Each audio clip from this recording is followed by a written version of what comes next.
신규식 CJB 전 사장이 산하기관장 후보에서 자진 사퇴한 것과 관련해 충북도의회 의장이 뒤늦게 반성의 뜻을 내비쳤습니다.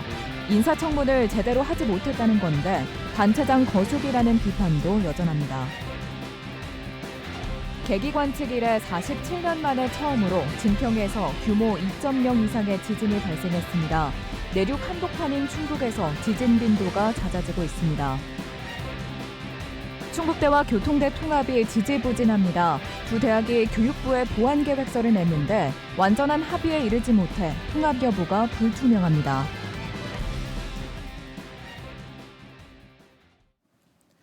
네, 시청자 여러분 안녕하십니까? 계속해서 MBC 뉴스투데이 충북입니다.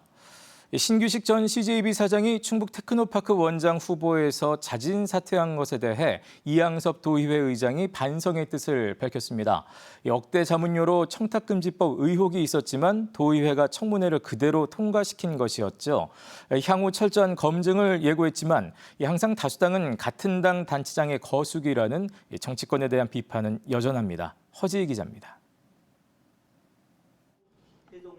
지난 4월 도의회 인사청문 특위를 통과했던 신규식 충북 테크노파크 원장 후보자. CJB 청주방송 재직 시절 기업체에서 1억 3천여만 원의 자문료를 받아 청탁금지법 위반 의혹이 쏟아졌지만 국민의힘이 대다수인 도의회 인사청문 특위는 적합하다는 결론을 내렸습니다. 그래서 제가 봤을 때는 지금 현재 나와 있는 상황에서는 청탁금지법이 저는 아니라고 판단을 합니다. 하지만 경찰이 수사에 나섰고 최종 승인권을 가진 중소벤처기업부 역시 난색을 보이며 결국 후보자 자진 사퇴로 이어졌습니다. 해당 기관 노동조합까지 나서 인사검증 실패를 비판했고 도의회 인사청문회 무용론도 제기됐습니다. 이양석 충북도의회 의장이 2달 만에 뒤늦게 반성의 뜻을 내비쳤습니다. 이 의장은 의회 인사검증이 그동안 형식적으로 흘러간 측면이 있고 각 상임위별로 전문적인 검증 시스템이 부족한 부분이 있었다며 반성할 부분이 분명히 있다고 말했습니다. 그러면서 향후 철두철미한 검증을 예고했습니다.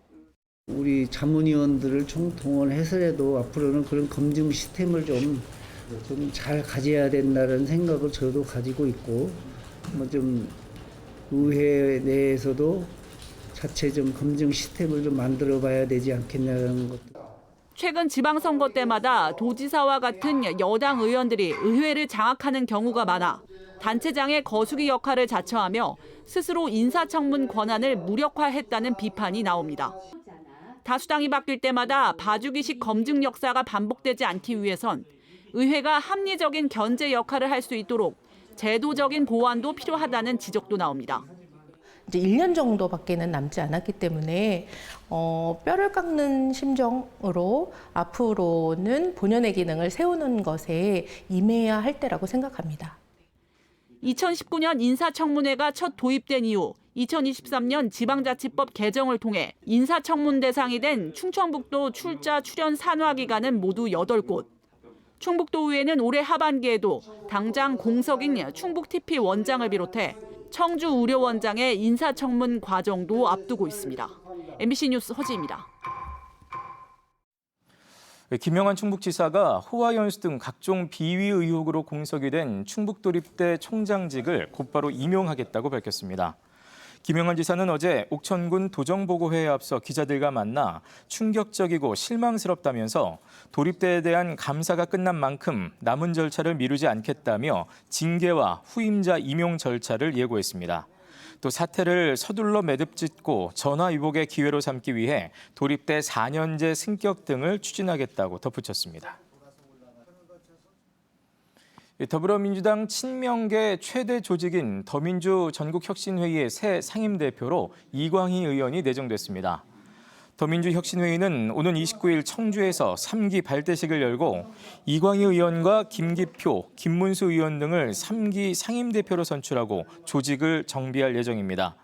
이광희 의원은 지방선거를 앞둔 3기는 교육과 세미나가 중심이 될 것이라며 지방자치 30주년을 맞아 새로운 지방자치 30년을 열어가는 돌격대 역할을 하겠다고 말했습니다. 어제 새벽 증평에서는 규모 2.2의 지진이 발생했습니다. 규모는 크지 않았지만 실내에서 많은 사람들이 흔들림을 느낄 수 있었는데요. 특히 지난 1978년 계기 관측 이래 47년 만에 증평에서 규모 2.0 이상의 지진이 발생한 것은 이번이 처음입니다. 전효정 기자입니다. 오늘 새벽 증평군 도안면 연촌리 일대에서 규모 2.2 지진이 관측됐습니다. 진원의 깊이는 7km로 실내에서 많은 사람이 느낄 수 있는 최대 진도 4의 흔들림이 전달됐습니다. 진안 근처에 대규모 리조트가 있어 투숙객들이 새벽에 놀라 잠에서 깼습니다. 건물 자체가 흔들렸어요. 그 침대가 그냥 누가 저를 민 것처럼 이렇게 완전 흔들렸어요. 건물이 무너지나 생각할 정도로 진동이 심했어가지고. 큰 소리가 나고 집이 흔들렸다는 지진 감지 신고도 소방에 접수됐습니다. 누워 있는데 문 닫는 소리가 쾅 소리가 나더라고요. 그래서 이거 뭔 소리야? 그러니까 누가 왔나? 이랬는데 아무도 안 들어오는 거예요. 그래서 아들한테 전화가 오더라고. 지진 났다는데. 1978년 계기 관측 이래 증평에서 규모 2.0 이상의 지진이 발생한 것은 이번이 처음입니다.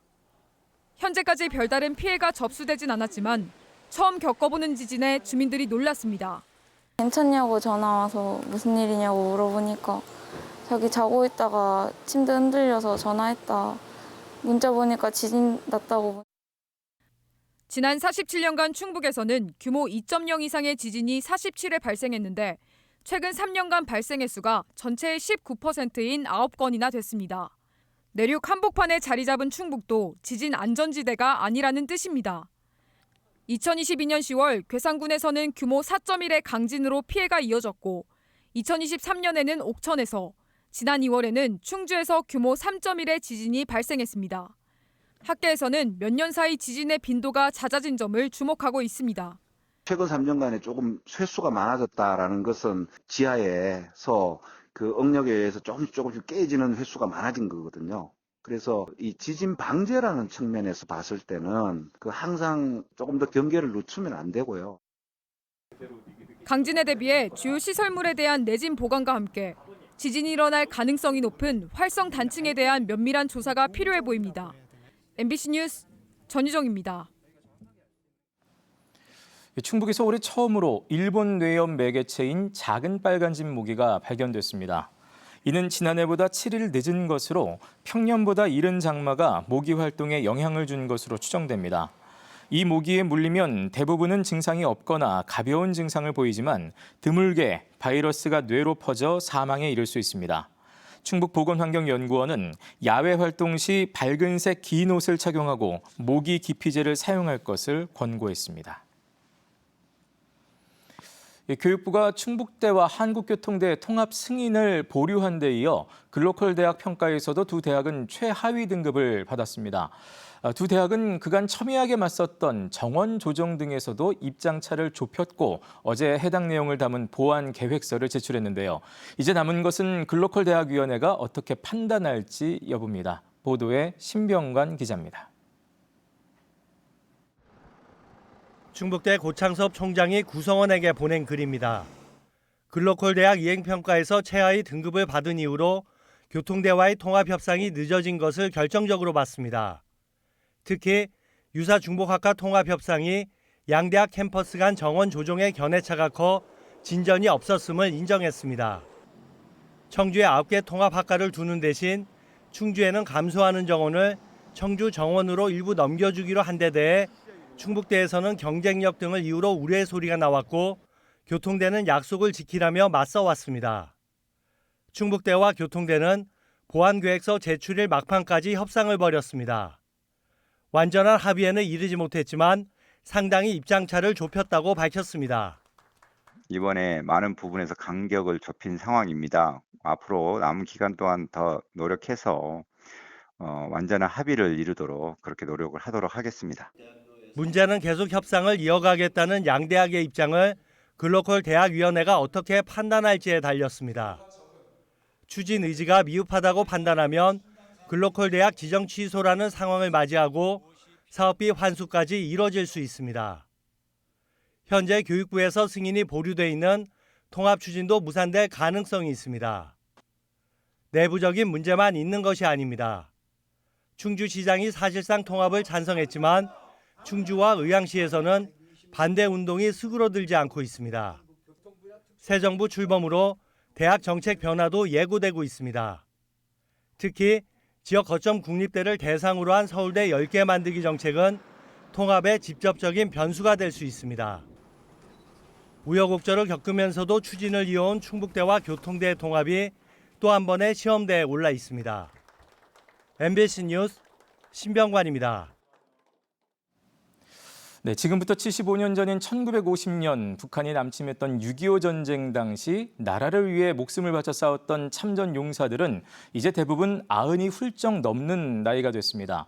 그러나 경제 사정이 좋지 않아 힘들게 노후를 보내는 참전 용사들이 적지 않은데요. 권기만 기자가 취재했습니다.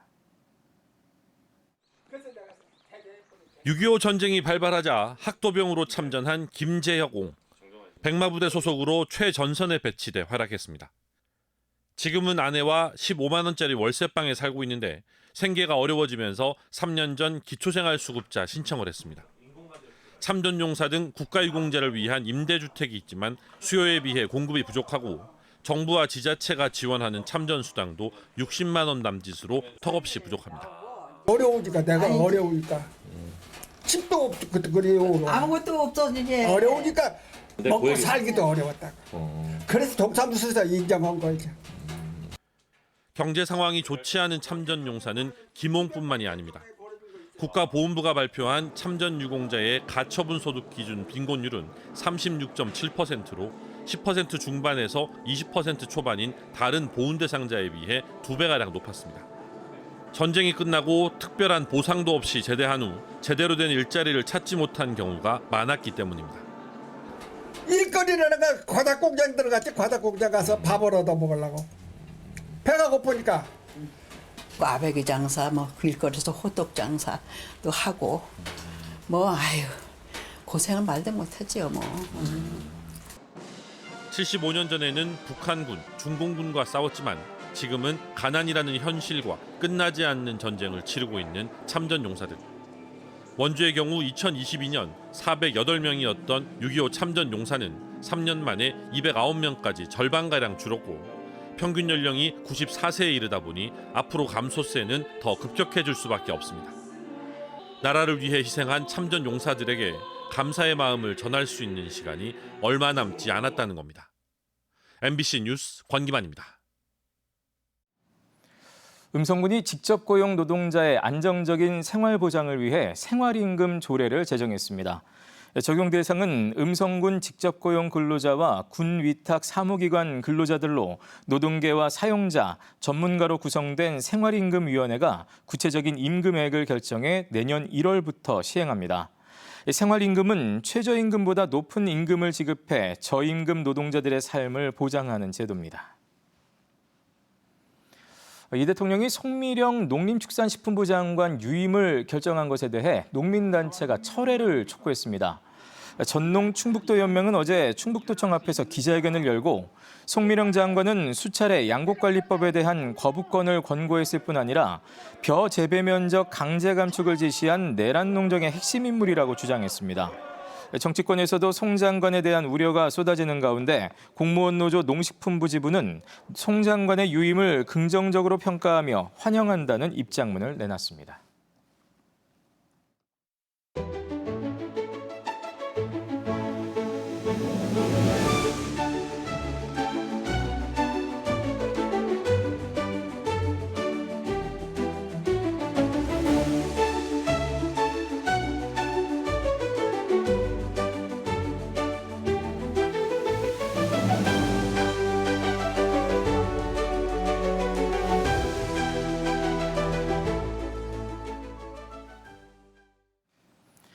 지난 총선 과정에서 자원봉사자에게 금품을 준 서승우 국민의힘 충북도당 위원장 회계 책임자에게 벌금형이 선고됐습니다.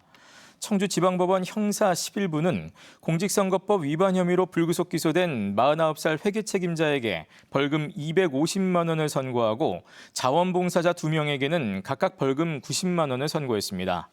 이 회계 책임자는 지난해 4월 총선 당시 선거운동원으로 등록되지 않은 자원봉사자 2명에게 각각 220만 원의 인건비를 준 혐의로 재판에 넘겨졌습니다. 재판부는 피고인이 범행을 반성하고 있지 않다면서도 사건이 선거 결과에 영향을 미쳤다고 보기 힘들다고 덧붙였습니다. 시공사 부도로 중단됐던 충주 복합체육센터 공사가 재개됐습니다. 충주시는 지난달 새로운 건설사와 계약해 주요 구조물 공사를 마무리하고 있으며 오는 10월 준공을 목표로 하고 있습니다. 옛 공설운동장에 조성되는 센터는 9,000제곱미터 규모의 다목적 체육관과 수영장, 야외 암벽장 등의 체육시설과 공동 육아 나눔터, 또 작은 도서관 등을 갖춘 복합시설입니다. 충주시는 시범 운영을 거쳐 내년 상반기에 센터를 정식 개방할 예정입니다. 충청북도 체육회 류정욱이 홍콩 프로스쿼시협회 세틀라이트 대회에서 생애 첫 국제대회 우승을 차지했습니다. 류정욱 선수는 뛰어난 경기 운영과 체력을 바탕으로 예선을 통과한 뒤 결승에서는 개최국 홍콩의 체잣을 3대2로 이기고 우승했습니다. 지난 16일부터 20일까지 열린 이번 대회는 세계 유망 선수들이 참가한 대회로 올림픽 출전 등 상위 랭킹을 얻을 수 있는 중요한 국제 경기입니다.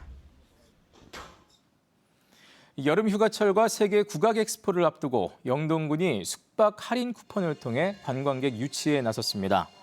이에 따라 숙박요금 10만 원 이상 예약 시 5만 원을, 또 5만 원 이상 예약 시 3만 원 등을 할인받을 수 있으며 온라인 플랫폼에서 영동군 숙박시설을 예약하면 자동 발급됩니다. 네, 뉴스를 마칩니다. 고맙습니다.